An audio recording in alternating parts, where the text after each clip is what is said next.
You're listening to The Coffee Hour. I'm Andy Bates. I'm Jordan Harms. We are at the LCMS convention in Milwaukee, Wisconsin, and have the opportunity to sit down with some of the great people spending some time here. And one of those would happen to be one of our missionaries serving the Lord in Germany. We're going to share that story with you in just a moment. Thanks to Concordia University, Wisconsin for supporting The Coffee Hour. Find out more about Concordia University, Wisconsin at cuw.edu. Live uncommon. Joining us at the KFUO booth at the LCMS convention, the Reverend Dr. Christian Teves, serving the Lord in Germany.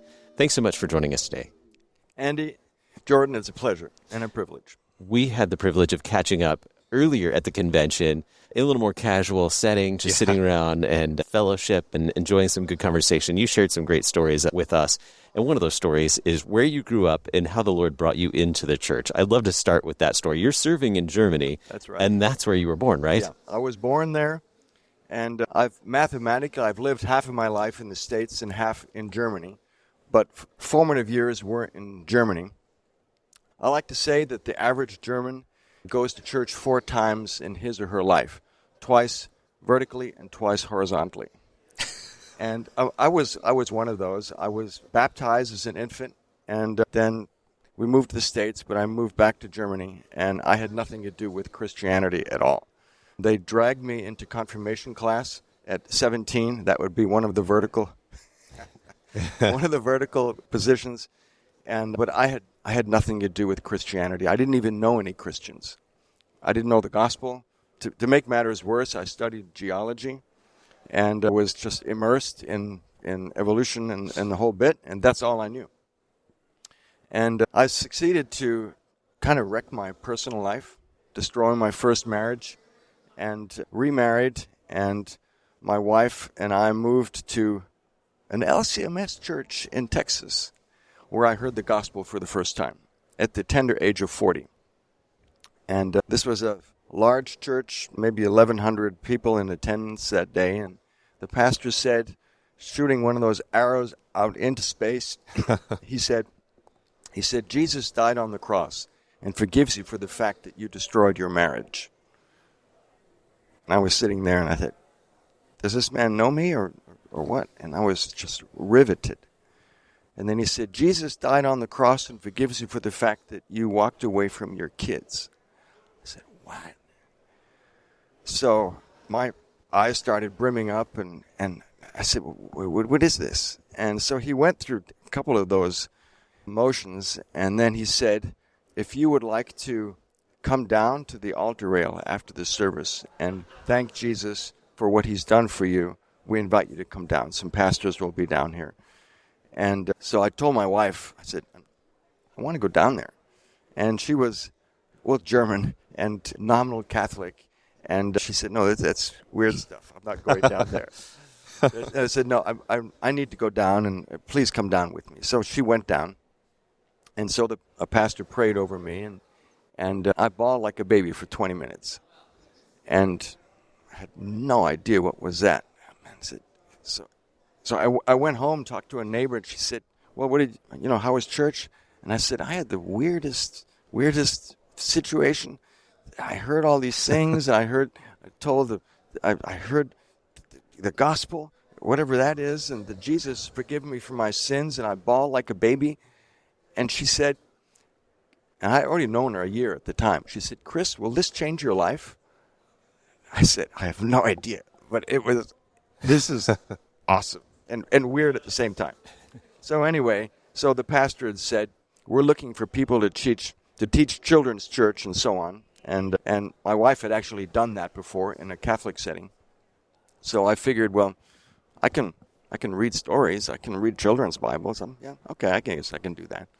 So I did that for a while, and we did it together. And so one thing led to another, and I attended classes. And a couple of years later, they did the 40 Days of Purpose. This was in the late 90s.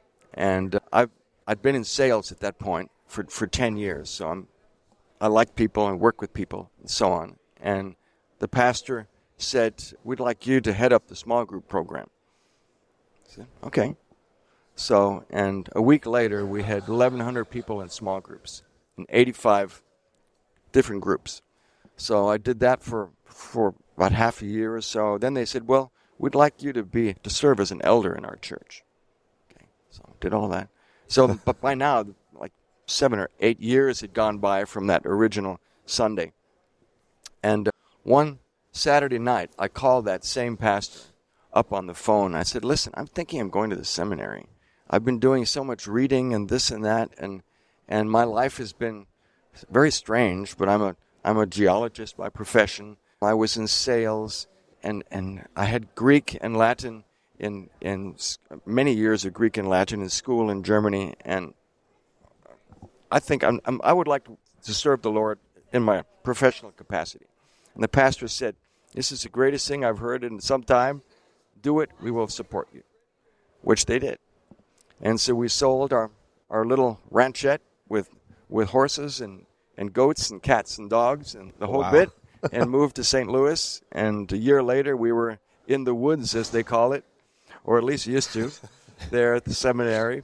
And I attended the seminary and graduated, and they sent me off to Oklahoma 4 years later to serve 2 wonderful churches in Tulsa and in Okmulgee, south of Tulsa. And so someone said, you know, your story is a little bit like St. Paul's. I said, no, please don't put me in that category. If anything, a Dollar General St. Paul. But so maybe Dollar Tree. Yeah. So, but the interesting, or Dollar Tree, yeah. So, but the interesting thing is, being a convert myself, I can very much relate to adult converts, and those are the people I work with every day in Germany as a missionary, working with people who are currently stuck in the darkness of Islam, just as I was stuck in the darkness of secularism for 40 years. And the Lord has prepared me for this, it would seem, and it's a joy to share the gospel with our Iranian friends, and the Lord seems to be blessing our work there. Wow. That's a pretty good first start, I'd say. I really do want to get to the transition from pastor to missionary, but before that I want to go back a little bit and ask you how you said you didn't even know any Christians for 40 years. Right. Do you find that now, maybe not now, but then during your generation, was that common in Germany? Absolutely. It's really pretty void over there. It's even worse now. Yeah. It's even worse now. So statistically, only 5% of people living in Germany, and that's not Germans, people living in Germany have an active faith. And that includes active Muslims. So the real number of traditional Germans, it's maybe like 4% that have an active faith. So it's tiny. That's astonishing to me. Tiny. And remember, this is the land that rediscovered the gospel 500 years ago. And so many people I know here are German immigrants. Yes. But they're Christian. Right. Wow. So it's very sad. But to be fair, it's like that throughout Europe. France is no better. Sure. Great Britain is no better. And Spain and Italy are actually no better. The 2 countries on the planet with the lowest birth rate are Spain and Italy. And those in traditionally Catholic countries, which used to be a very high birth rate. That's no longer the case. So Europe is well, in many ways, we could call it post-Christian. When did you start thinking about serving internationally? When you were serving in the parish? Yes, it's a good question, because growing up or spending much of my life in Germany and knowing Germany and so on, I said the last place I would ever want to do church work, would be in Germany. I said, shouldn't have said it out loud. No, really, because I said it might as well just bite into granite. I mean, it's super tough. Says the geologist. So you know what you're talking about. Says the geologist. Yeah, granite is very, very hard. So, but then something very interesting happened in 2015.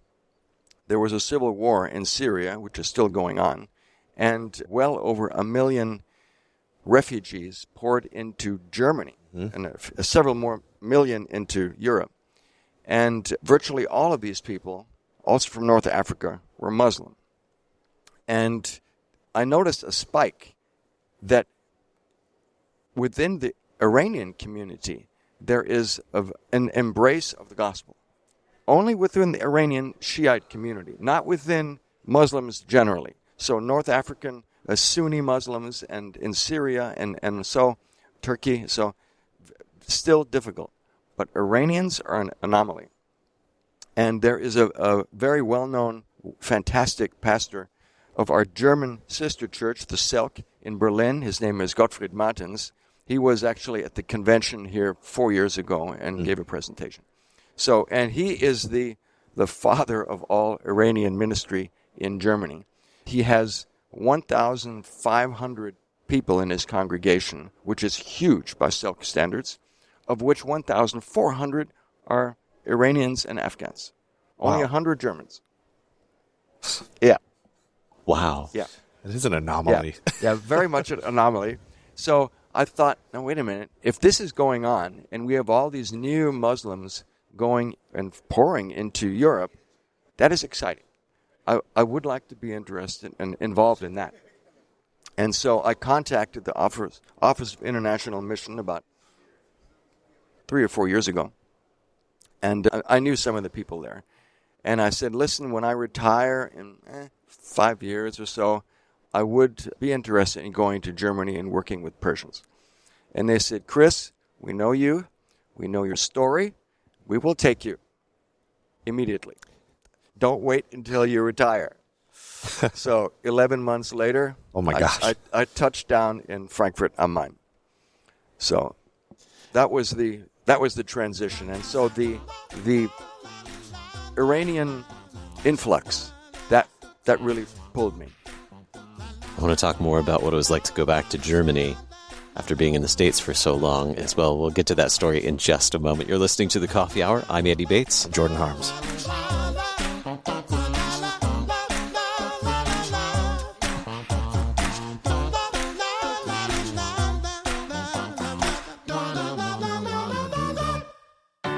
At Concordia University, Wisconsin, we believe you were created for a reason: to use your God-given gifts to help others, to live a life of self-sacrifice in a me-first world, to live a life that's uncommon.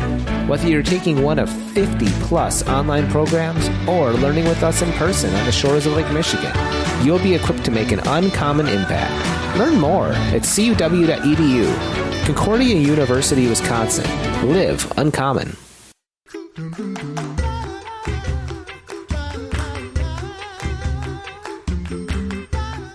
Welcome back to The Coffee Hour. I'm Andy Bates. I'm Jordan Harms. We are at the LCMS convention in Milwaukee, Wisconsin. Today we have the opportunity to sit down with the Reverend Dr. Christian Teves, serving the Lord in Germany. You had shared that born in Germany, came to the States, heard the gospel for the first time, went to seminary. This is a quick summary. Went to seminary, served in 2 parishes in Oklahoma, then started considering serving in Germany. The Lord sends you to Germany through a call to serve as a missionary there. What was it like returning to Germany now? Changed. Yeah, with a different life. Yeah. Well, I will say the Lord blessed my personal situation so that the two children I talked about earlier that I had walked away from couldn't have a better relationship. We're all in the same city. We're all in Hamburg. So over the years, we visited them a lot. And Lula's, my wife's parents in Germany, etc. So we were in Germany like every year or every other year.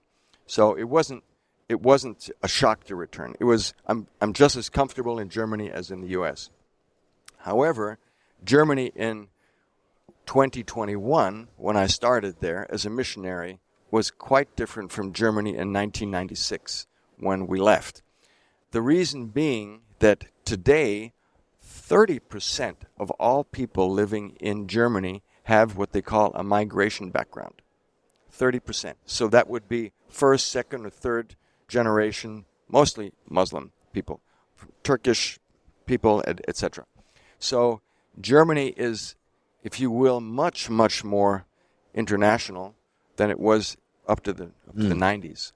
So it's really a different country, and it's a different country from when the wall came down in '89.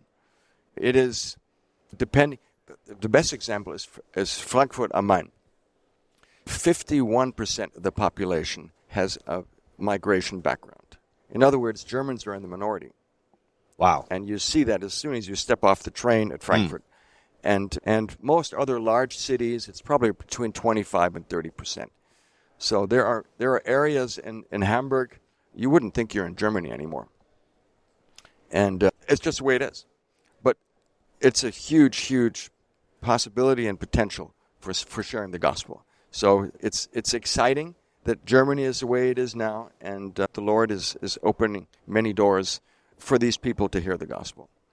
It's very encouraging that you describe it as, instead of like, oh no, there's so few Christians, and more of a canvas for how the Lord can work in Germany. Yeah. So, and as Andy said, we did a recap up to where you are now, the transition, and now back. So now you're back in Germany and you're serving. What does that look like? How do you serve in Germany? Yeah, well, I have maybe 2.5 jobs. My first, Don't we all? my first job is to live in Hamburg and to work with 2 local Selk congregations, which have a total of roughly 150 Persian members. So catechize them, baptize them, give them the Lord's Supper, work with them. Also work through everyday situational problems. They all are requesting asylum in Germany. And so the German court system is tough because, to be honest, they're trying to dial back on all the refugees coming in. And so we have to prepare them for their hearings and basically explain what it is to be a Christian. So a lot of interaction with them. The second job is I'm one of the docents, one of the instructors at Luther Academy in Riga, Latvia. So that is an online seminary that the LCMS supports, and I'm one of, I think, maybe 5 or 6 instructors now. And so we teach online, and maybe 90% of the time, and 10% of the time we meet on site, either in Latvia or in Germany or somewhere. And right now we have about 25 students from Central Africa all the way to Pakistan, to Turkey, to a number of European countries as well. And so I get to teach these men and women, and that's super exciting. And there's also an overlap because I was a salesman. So I'm also recruiting for potential students from my Iranian community in Germany. And we already have a number of them. And also from other ethnic communities in Germany for people who would want to do professional church work. And I said 2.5 jobs. The half job is to sort of try and coordinate Persian ministry within Germany in the Selk.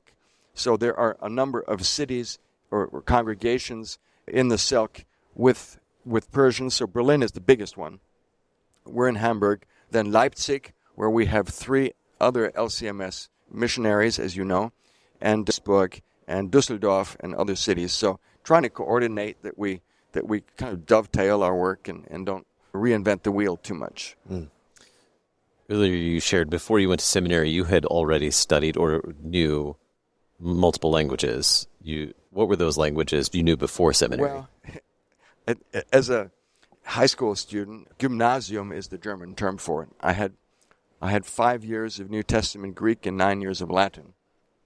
And my mom's side comes from Chile, South America, so I can get along with Spanish. And then, of course, Hebrew at the seminary, and now, of course, I'm working on Farsi. And English and German. Well, and English and German. You have all those languages. I've lost count. Yeah. I barely had a handle on English. Yeah. So tell us about that. The community that you're serving, the Persian community that you're serving. Right.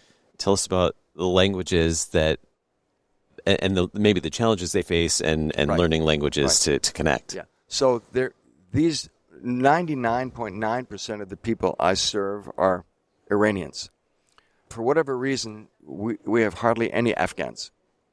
I don't know why. But anyway, Iranians, and the predominant language there is Farsi, and they use Arabic writing, so it's from right to left. And so in other words, the freebie is if you can read Farsi, you can also read Arabic. So I was in Dubai earlier this year, and I had a good time reading Coca-Cola in Arabic writing, etc. So we work with them, but a number of these people have already been in Germany for several years, so they're their German is not too bad. A few speak English, and so we get by kind of like with a mix of the three languages. I'm working on my Farsi, but I'm also 66, so it ain't as easy as when I was studying Greek at the age of 15. But it's okay. And so we communicate well, and in any group of Iranians, I have interpreters who just are willing to help, and so we can communicate pretty well. Wow.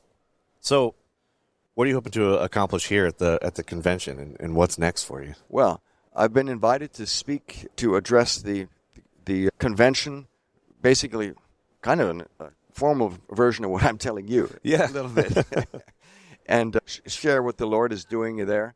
And obviously meeting my old friends from Oklahoma, Yes. and friends at the Office of International Mission and the LCMS in St. Louis and Fort Wayne and at both seminaries, etc. So it's wonderful to be back in this capacity. And this is the biggest event in the LCMS since 4 years ago, right? Mm-hmm. So, and I'm very privileged to be able to be here and to share what the Lord is doing in our neck of the woods in North Germany. What are some of the challenges of the refugees that you're serving? What are the challenges that they're facing as refugees? Some of them have been there for years. Yeah. So the challenges, and we talk about this a lot, it is very much for them like the persecution that early Christians experienced that we can read about in Acts and elsewhere in the New Testament. To convert from Islam to any other Christianity is illegal, and in Iran will be punished with prison and perhaps also execution. And they know this. And that is why many of them have come to Europe. However, even in Germany, they encounter persecution and aggression from fellow countrymen or other Muslims because of their conversion. An example, one of my parishioners works at a fast food chain in Hamburg, and his manager is Syrian and former ISIS. Yikes. And this manager has told our parishioner, he said, you converted to Christianity, we need to put you on a death list, just like we did Salman Rushdie in the 1980s, and you deserve to die. And our parishioner came to me, he said, well, what should I do? He's married, has 2 children, young guy, 29 years old. And I said, I would suggest a few things. First of all, you are a Christian. Do not back down. Do not give in. Do not relinquish your faith. This is the Christian experience and has been for 2,000 years. And if you add the believers in the Lord in the Old Testament, it's been going on for 4,000 years. This is, sadly, this is normal. That Christians in the West are not being persecuted, that's actually an exception. So that's the first thing. Don't back down. The second thing is you are not alone. Christ is with you. He is in you. You receive Christ weekly in the Lord's Supper. And He is with you. The Holy Spirit is with you. And by the way, I'm with you too. I'm providing as much pastoral care as I can. And you're not in this alone. The third thing is, I said, focus on the fourth petition of the Lord's Prayer. Forgive us our trespasses as we forgive those who trespass against us. This former ISIS manager of yours regards you as the enemy.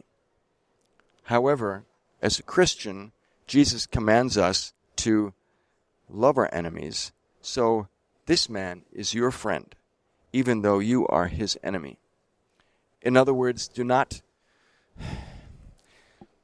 don't be rough on, be as kind as you can to him, be friendly, be helpful. And we read in Proverbs, by the way, that to love your neighbor is to love your enemy is to pour hot coals on his head. So he will probably not understand why you're friendly to him, but you are supposed to do this, right? And finally, I said, the Lord has promised that at the end of Matthew 28 that he will be with us always. So he not only is he walking with you during this difficult time and giving you strength and courage, he will be with you forever. So do what you're doing, and we're walking with you, but do not relinquish Christ, because hundreds of thousands, maybe millions of people have experienced this in the last few millennia, and we will walk with you to make sure that you stand tall. How can we stay informed on the Lord's work in Germany? Well, the LCMS reports regularly on what we're doing. I'm also on Facebook, and if one wishes, you can follow me on Facebook. Just type in my name. My last name is good enough. You'll find me, Tiews.